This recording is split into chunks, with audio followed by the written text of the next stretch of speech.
पग पर है संग तुम्हारे अन्नदाता। लहू किसानों का बन के पसीना सींचता है धरती का सीना। मेहनत का तेरी हक दिलवाने, नई तकनीक नई खोज बताने।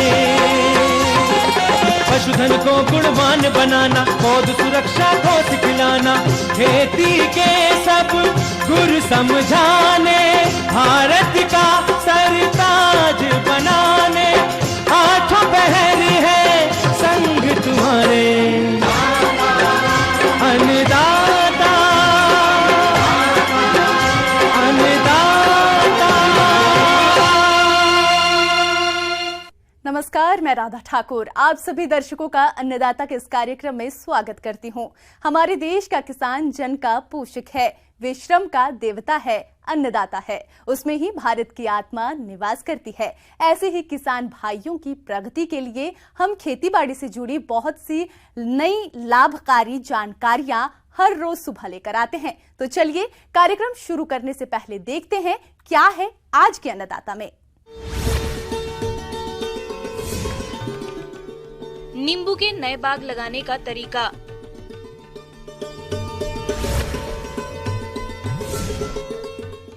मिट्टी को रोग मुक्त करने के लिए करें सौरीकरण।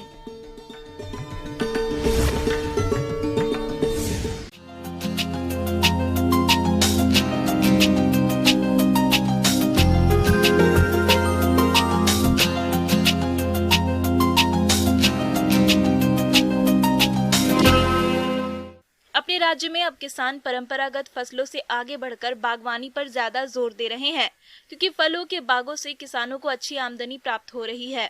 अगर आप भी बागवानी के तहत नींबू का नया बाग लगाना चाहते हैं तो किन किन बातों पर खास ध्यान दें, इस बारे में जानकारी दे रहे हैं बिरसा कृषि विश्वविद्यालय जिला रांची के उद्यान वैज्ञानिक डॉक्टर अरुण कुमार तिवारी।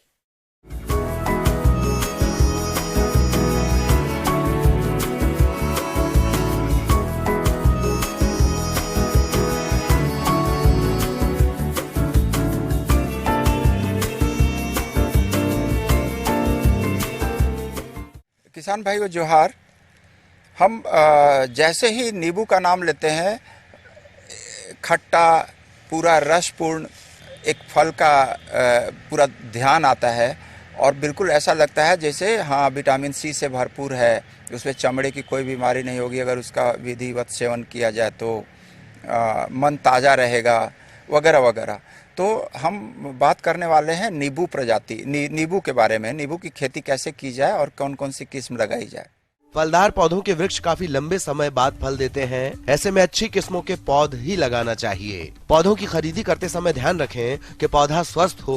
पौधों को हमेशा विश्वसनीय संस्थान या नर्सरी से ही खरीदें। की बागवानी कम उपजाऊ और लवणीय परिस्थितियों में भी बहुत कम देखभाल द्वारा आसानी से की जा सकती है, लेकिन इसकी खेती के लिए सबसे अच्छी दोमट मिट्टी होती है जिसका पीएच मान 5 से 7 के मध्य होता है। खेती के लिए पौधारोपण का मुख्य समय जुलाई से अगस्त तक है, पर जिन स्थानों में सिंचाई की सुविधा हो वहाँ पर पौधे फरवरी से मार्च में भी लगाए जा सकते हैं।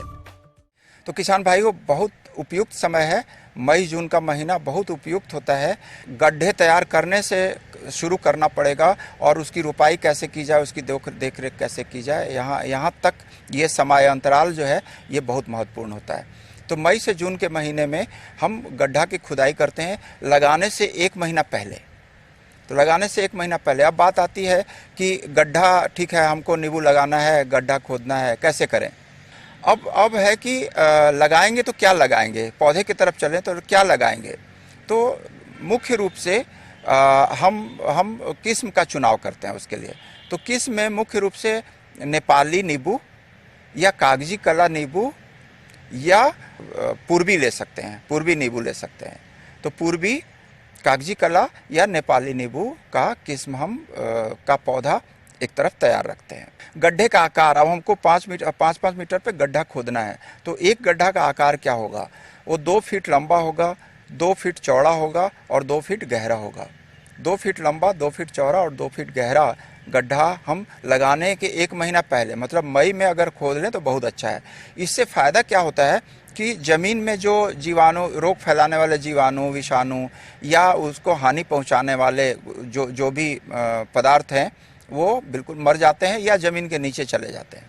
अब हम क्या करते हैं कि आप जो 2 मीटर गहरा, 2 फीट गहरा जो गड्ढा था तो नीचे वाली मिट्टी ऊपर थी और ऊपर वाली मिट्टी, सतह वाली मिट्टी नीचे थी। तो कुछ मिट्टी को, नीचे वाली जो मिट्टी होती है करीब करीब मान लीजिए कि 6 इंच से नीचे जो मिट्टी है वो ज़्यादा उपजाऊ नहीं होती है। तो हम उपजाऊ मिट्टी को संरक्षित करेंगे, उपजाऊ मिट्टी को हम पौधे के अंदर देने की ज़्यादा कोशिश करेंगे। तो नीचे वाली जो मिट्टी थी, गहरी वाली जो मिट्टी थी वो ऊपर थी, तो ऊपर की कुछ मिट्टी हटा लेंगे, इसलिए कि उसमें खाद, गोबर का खाद वगैरह भी जोड़ना है, मिलाना है, तो वो मिट्टी ज़्यादा हो जाएगी। तो कुछ मिट्टी हम अलग कर लेंगे, ऊपर वाला जो ढेर बना है वो ऊपर वाली मिट्टी को अलग कर लेंगे। अगर आप बरसात में लगा रहे हैं, जैसे जुलाई में आप पौधरोपण कर रहे हैं, तो उस समय बारिश होती रहती है, तो बारिश होती रहती है तो पानी का जमाव भी अचानक नहीं होना चाहिए। तो इसके लिए थाला को ऊंचा कर देते हैं, पौधे के आसपास के मिट्टी को ऊंचा कर देते हैं, ढालूनुमा बना देते हैं और बाहर की ओर पानी ढल जाता है ताकि पानी का जमाव न हो। और किसान भाइयों, हम जैसा कि बार बार दोहराते हैं कि अपने खेत की मिट्टी की जाँच करा लें। अगर जाँच नहीं कराए हैं तो बिल्कुल करा लें। 1 महीना का समय होता है आपके पास, जब गड्ढा भरिएगा तो उस समय आपको पता चलेगा कि क्या खाद दें, कितना दें, ज़्यादा क्यों दें, कम भी क्यों दें, तो कितना दें, ये हमको अनुशंसित मात्रा एक तरह से हमको मिल जाती है मिट्टी जांच कराने से। बाय द वे, अगर नहीं कराए हैं, गड्ढा खोदा हुआ है, आपको तुरंत अब रोपना है, तब उस स्थिति में हम कहते हैं कि 7 से 8 किलो गोबर की सड़ी हुई खाद, करीब करीब 1 किलो DAP, 300 ग्राम, 250 से 300 ग्राम म्यूरेट ऑफ पोटाश, ये मिला करके वो मिट्टी में जो ऊपर सतह वाली मिट्टी थी, मतलब वो जो ढेर है, वो ढेर के नीचे वाली मिट्टी के साथ मिलाते हैं। और जैसा कि मैं किस्म का नाम लिया, वो किस्म का पौधा लेकर के आधा गड्ढा तो ऐसे भर देते हैं, इसलिए कि पौधा का लंबाई ही आपका 2 फीट नहीं होगा, तो आधा गड्ढा भर देते हैं और उसके बाद फिर उसी हिसाब से पौधा लगाते हैं, पौधे की रोपाई कर देते हैं। गड्ढे की भराई के 15 दिन बाद पौधों की रोपाई करना चाहिए। पौध को रोपते समय चिन्हित किए गए गड्ढों के मध्य में पौधों की पिंडी के हिसाब से छोटा गड्ढा खोदें। इसके बाद पॉलीथीन को निकालकर मिट्टी समेत पौधे को बनाए गए गड्ढे में रोपें। इसके बाद पौधे के चारों तरफ मिट्टी को अच्छी तरह दबा दें, फिर हजारे की सहायता से हल्की सिंचाई करें। तो गड्ढा से गड्ढा की दूरी लगभग 5 मीटर होती है और लाइन से लाइन की दूरी भी 5 मीटर होती है, मतलब पौधा से पौधा की दूरी और कतार से कतार की दूरी 5 मीटर होगी। किसान भाइयों, अभी तक आपने खेती से जुड़ी हुई कुछ उपयोगी जानकारियां देखी। अब लेते हैं एक छोटा सा ब्रेक और जल्द ही लौटेंगे और कार्यक्रम में आगे भी है खेतीबाड़ी से जुड़ी महत्वपूर्ण जानकारियां, तो बने रहिए हमारे साथ।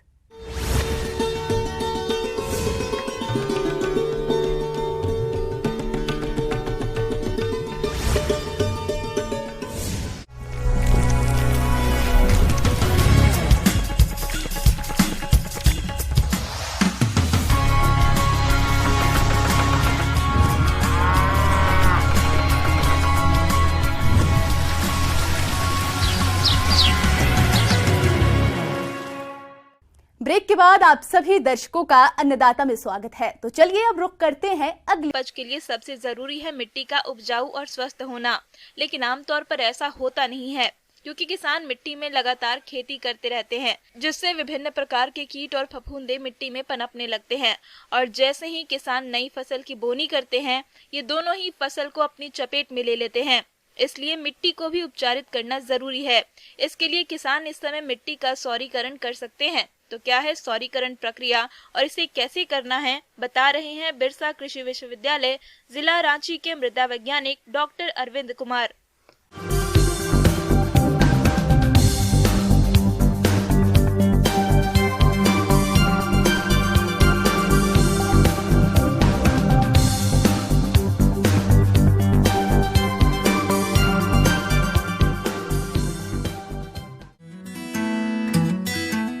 मृदा जनित रोग, खरपतवार और कीट के लिए प्रभावी नियंत्रण किसानों के लिए एक गंभीर चुनौती है। मृदा में रसायनों का एक सीमा से अधिक प्रयोग करना मिट्टी की भौतिक दशा को खराब करता है। साथ ही इसका दुष्प्रभाव मानव और पशुओं पर भी काफी पाया गया है। ऐसे में मिट्टी का सौरीकरण करके काफी हद तक इन हानिकारक गतिविधियों को कम कर सकते हैं। सोलराइजेशन मीन्स सन का जो धूप है उससे जो गर्मी आती है उसका हम कृषि में कैसे उपयोग करें, इसके बारे में हम आपको थोड़ा आपसे डिस्कशन करना चाहते हैं। आप देखिए हमारी पुरानी जो पद्धति थी उसमें गर्मी के दिनों में खेत में जो प्लॉइंग होता था तो उसमें बहुत सारे बैक्टीरिया वगैरह जो था वो खेत से खत्म हो जाते थे और वहाँ पर लाभकारी जो कीटाणु हैं उनका उद्गम ज़्यादा होता था, उनका बढ़ाव ज़्यादा होता था। तो आप जानते हैं कि हमारे जो सन है उसमें कितने तरह के रे होते हैं। उसमें अल्ट्रा वायोलेट रे होता है, यूवी विजिबल रे होता है।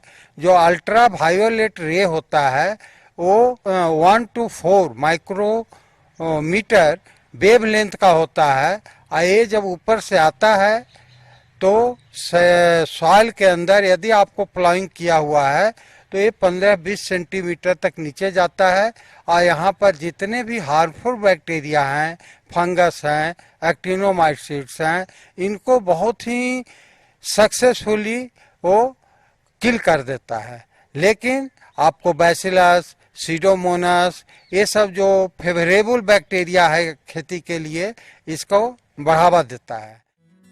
अपने देश में आमतौर पर मई जून माह में बहुत तेज गर्मी पड़ती है। इन महीनों के तापक्रम का लाभ उठाते हुए किसान मृदा सौरीकरण की तकनीक अपना सकते हैं।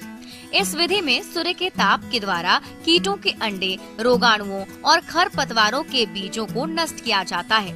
ये विधि काफी सस्ती और प्रभावी है। साथ ही मृदा स्वास्थ्य को अच्छा करने और पादपों पर जरूरी खनिज तत्व उपलब्ध कराने में भी मददगार है। तो इस तरह हम इसको और इफेक्टिव बनाने के लिए क्या करें, तो पहले तो लोग ऐसे ही प्लॉइंग कर देते थे, लेकिन आजकल आपका एक ट्रांसपेरेंट पॉलीथीन आता है। ट्रांसपेरेंट पॉलीथीन से यदि आप प्लॉइंग करने के बाद खेत को ढक देंगे तो जो यूवी किरणें हैं, अल्ट्रा वायोलेट किरणें हैं, वो सॉइल के अंदर जाती है और पुनः जब वो रिटर्न होती है तो उसका वेव लेंथ लंबा हो जाता है और वो पॉलीथीन से ट्रैप हो जाता है, जिससे हमारा टेम्परेचर सॉइल का बढ़ जाता है और हमारा जो सोलराइजेशन की प्रक्रिया है वो काफी तेज हो जाती है। मृदा सौरीकरण के अंतर्गत पत्ती पारदर्शी प्लास्टिक चादर जो कि लगभग 0.05 mm या 20 से 25 माइक्रोमीटर की होती है का प्रयोग किया जाता है। इसके साथ ही ये काली पॉलिथीन सीट की तुलना में अधिक प्रभावशाली होती है। सौर ऊष्मा के अधिकतम शोषण तथा मृदा के तापमान में अधिकतम वृद्धि के लिए पॉलिथीन को इस तरह से बिछाना चाहिए कि जमीन से बिल्कुल चिपकी रहे और उसके नीचे कम से कम हवा रहे। इसके लिए पॉलिथीन को बिछाकर चारों ओर मिट्टी से पॉलिथीन को अच्छी तरह से दबा दें, जिससे सौर ऊष्मा का अधिक शोषण एवं मृदा के तापमान में अधिक वृद्धि हो सके। इस प्रक्रिया में सूर्य की किरणों का कुछ हिस्सा पारदर्शी पॉलिथीन से प्रेषित होकर मृदा की सतह पर अवशोषित हो जाता है और संरक्षित तापमान में परावर्तित हो जाता है।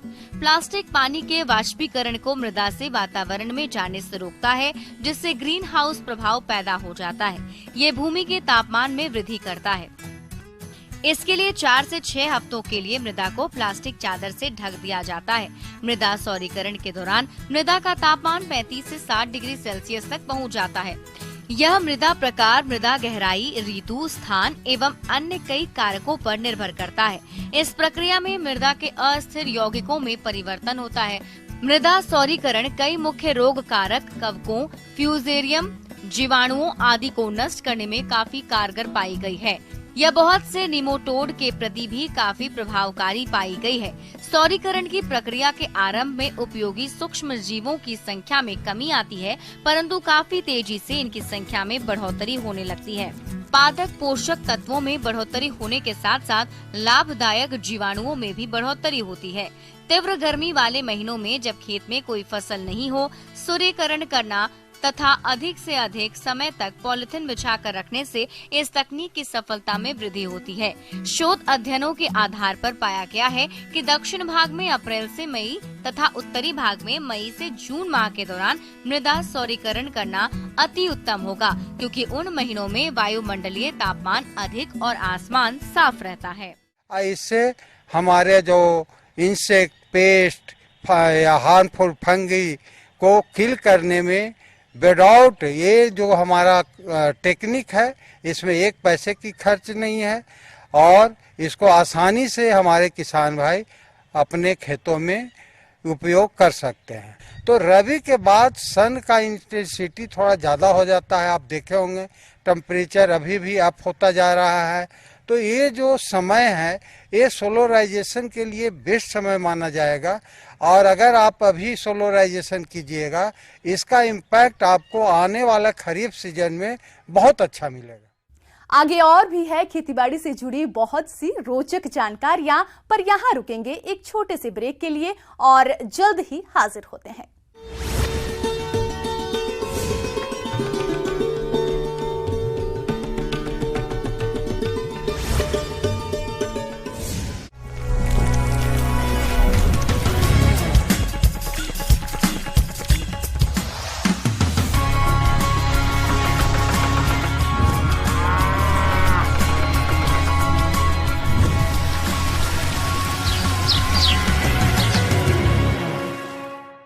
ब्रेक के बाद एक बार फिर से आप सभी दर्शकों का अन्नदाता कार्यक्रम में स्वागत है। बढ़ते हैं।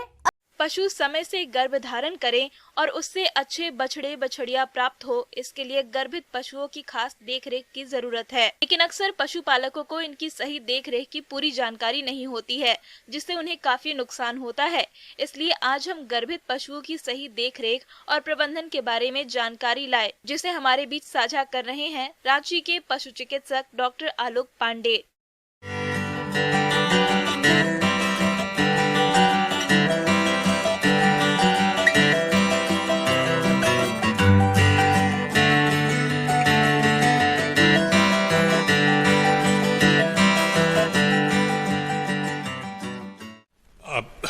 पशु रखते हैं, दुधारू पशु रखते हैं। दुधारू पशु में खास करके जो हम लोग गाय भैंस का जो है, अगर गाभिन होती है, दूध दे रही है, तो सबसे जरूरी चीज है कि 2 महीने पहले उसको दूध को सुखाना होता है। अगर दूध देने वाली गाय है तो उसके दूध को सुखाइए। तो आहार जो आप उसको देते हैं, उन दाना मिश्रण को थोड़ा थोड़ा करके कम कीजिए। धीरे धीरे करके जैसे ही दूध कम हो तो उसके बाद सूखा जाता है, तो वहाँ पर कोई भी जो जीवाणुनाशक घोल है दवा का, उसको वहाँ पर लगा देना है थन पे। और ये जरूर ध्यान रखना है कि हमारे जो गाय है वो जो हमने दाना मिश्रण जो कम किया था, फिर उसको धीरे धीरे पुनः स्थापित करना है, उसको ज़्यादा देना है।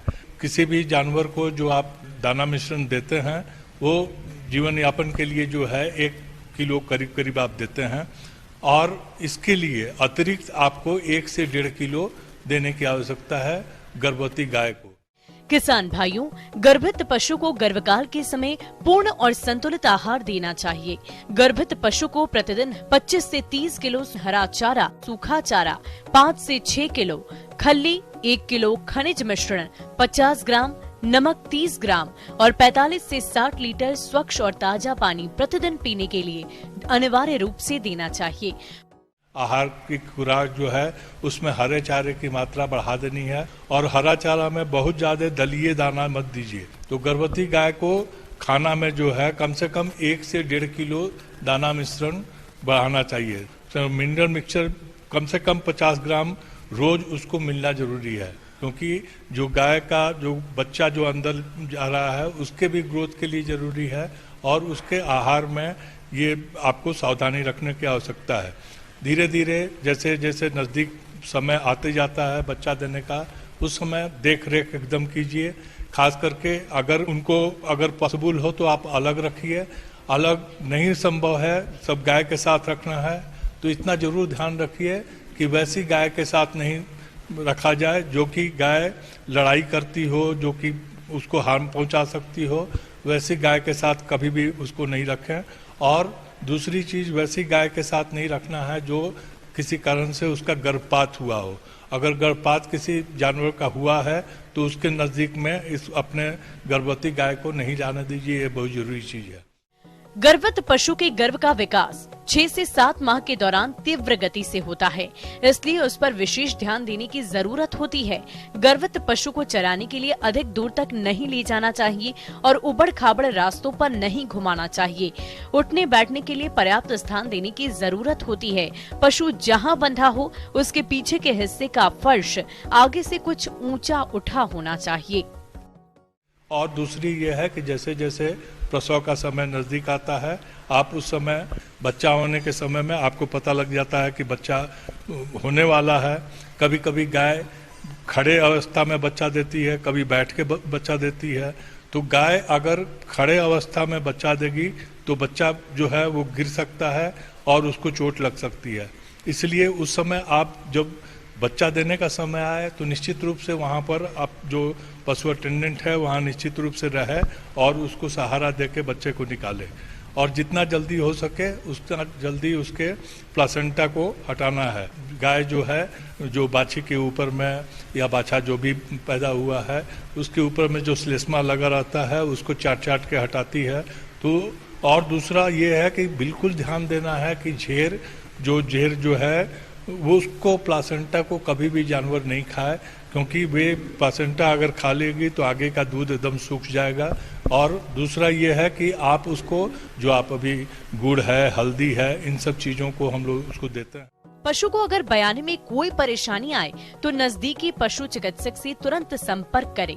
बयाने के आधे घंटे के भीतर नवजात बच्चे को खिस अवश्य पिलाएं। प्रसव के बाद ही गाय भैंस को 2 से 3 बार काढ़ा, जिसमें अलसी 200 ग्राम, अजवाइन 100 ग्राम, सौंठ 50 ग्राम को 5 लीटर पानी में अच्छी तरह पकाकर उसमें 1 किलो गुड़ मिलाकर पिलाएं। ये काढ़ा पशु के स्वास्थ्य के लिए बेहद लाभदायक होता है।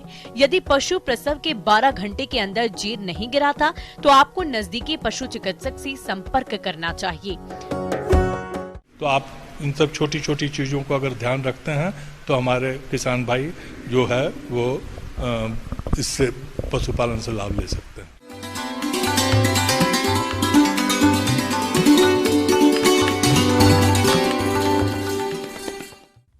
अन्नदाता हेल्पलाइन निःशुल्क फोन संपर्क सेवा के माध्यम से आपके द्वारा पूछे गए प्रश्नों में से 1 या 2 महत्वपूर्ण प्रश्नों को हम अपने कार्यक्रम में शामिल करते हैं। इसी के तहत आज किसान का सवाल और उसका जवाब इस प्रकार से है। आज की अन्नदाता हेल्पलाइन में हमने जिस प्रश्न को शामिल किया है उसे पूछा है गांव उस्मानपुर, जिला पटना के शंकर महतो ने। आपने नील हरित शैवाल यानी बीजीए का फसलों में प्रयोग के बारे में जानकारी चाहिए है, तो इसके लिए देखिए कार्यक्रम का यह अंश। किसान भाइयों नमस्कार, जोहार। आज मैं आपको ब्लू ग्रीन एल्गी, जिसे हम नील हरित शैवाल और ऐसे भाषा में काई जिसको कहते हैं, यह एक तरह से वायुमंडल में जो नाइट्रोजन होता है वो भूमि को प्रदान करता है, और ये भूमि में जब मट्टी में जब प्रदान होता है तो वो पौधों को नाइट्रोजन देता है। इसको हम उपयोग करने से, नील हरित शैवाल को उपयोग करने से यह पाया जाता है कि 25 से 30 किलो यूरिया हमें बचत होता है, जो 45 से 60 किलोग्राम यूरिया को हम बचत करते हैं। अब है इसे हम कैसे बनाते हैं। सबसे पहले कि नील हरित शैवाल एक छोटे सीमांत किसान अपने यहाँ भी बना करके और इससे से अधिक अपने खेत में उपयोग करते हैं। चलिए अब बात करते हैं बीजीए बनाने की विधि के बारे में। नील हरित शैवाल खाद को किसान भाई कम खर्च में अपने घरों के आसपास बेकार पड़े भूमि में बना सकते हैं। इसके लिए सबसे पहले ऐसे स्थान का चुनाव करना चाहिए जहां सूर्य का प्रकाश और शुद्ध हवा पर्याप्त मात्रा में उपलब्ध हो। इसे बनाने के लिए गैल्वानाइज्ड यानी जंग रोधी लोहे की चादर से 2 मीटर लंबा, 1 मीटर चौड़ा और 15 सेंटीमीटर ऊंचा एक ट्रे बना लेते हैं। इस प्रकार का ट्रे ईंट और सीमेंट के द्वारा भी बना सकते हैं या फिर इसी साइज का गड्ढा खोदकर उसमें नीचे पॉलिथीन शीट बिछाकर पानी डालकर भी इस्तेमाल कर सकते हैं।